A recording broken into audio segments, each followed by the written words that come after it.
जी बिल्कुल, इस वक्त मैं इस्लामाबाद हाई कोर्ट में मौजूद हूँ। परवेज़ इलाही की इस्लामाबाद हाई कोर्ट की तरफ से भी फौरी रिहाई के अहकाम दिए गए हैं और 3 MPO के तहत इस्लामाबाद पुलिस ने जो उनकी गिरफ्तारी डाली थी, उनको नज़रबंद किया था, उस हुक्म को, उस नोटिफिकेशन को मुअत्तल कर दिया गया है। परवेज़ इलाही के वकील हमारे साथ मौजूद हैं। कल लाहौर हाई कोर्ट का एक बड़ा जामे और मजबूत फैसला भी सामने आया था, तहरीरी फैसला भी सामने आया अमजद रफ़ीक साहब का, लेकिन उसके ऊपर अमल दरामद नहीं हो सका और अटक जेल से उनको यहाँ पुलिस लाइन मुंतकिल किया गया। ये हरबे हैं मुख्तलिफ, अब भी रिहाई के अहकाम हुए हैं, इस पर भी अमल दरामद हो पाएगा, रिहा हो जाएंगे? मेरा ख्याल है कि जो भी मुतल्लिका ज़िम्मेदार लोग हैं उनमें बेटर सेंस प्रिवेल करनी चाहिए। मुल्क में आइन और कानून सबसे बड़ी चीज़ है।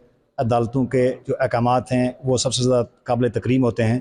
तो कोई भी हुकूमत, कोई भी अथॉरिटी, कोई भी इदारा जब अदालत का ऑर्डर सामने आ जाए तो उसके सामने उसको सरे तस्लीम खम करना चाहिए।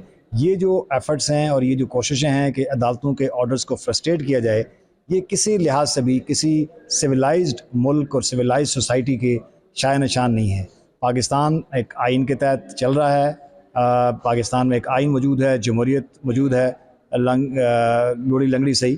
तो इसमें इदारों को, अथॉरिटीज़ को अदालतों और आइन और कानून का एहतराम करना चाहिए। मुझे उम्मीद है कि जो इससे पहले गलतियाँ की गई, एक गलती को छुपाने के लिए दूसरी और उसको दूर करने के लिए तीसरी, और एक पूरा गलतियों का एक मीनार बनाने की कोशिश की गई है, इस वक्त एक बेटर सेंस को प्रिवेल करना चाहिए और इस्लामाबाद हाई कोर्ट के इन ऑर्डर्स के बाद परवेज़ इलाही साहब को रिहा करना चाहिए। अच्छा, ये बताइएगा कि अभी तहरीरी हुक्मनामा अदालत का आना है, कब तक आ जाएगा? क्योंकि जब तक तहरीरी हुक्मनामा आता है उस वक्त तक कोई और केस डाल दिया जाता है। ये अदालत ने ओपन कोर्ट में ओपनली अपना ऑर्डर डिक्टेट करवाया है सबके सामने, और उसमें वाज़ेह तौर पर उन्होंने डिस्ट्रिक्ट मजिस्ट्रेट इस्लामाबाद के ऑर्डर को गैर कानूनी करार दिया है और लाहौर हाई कोर्ट के फैसले के मुनाफी करार दिया है।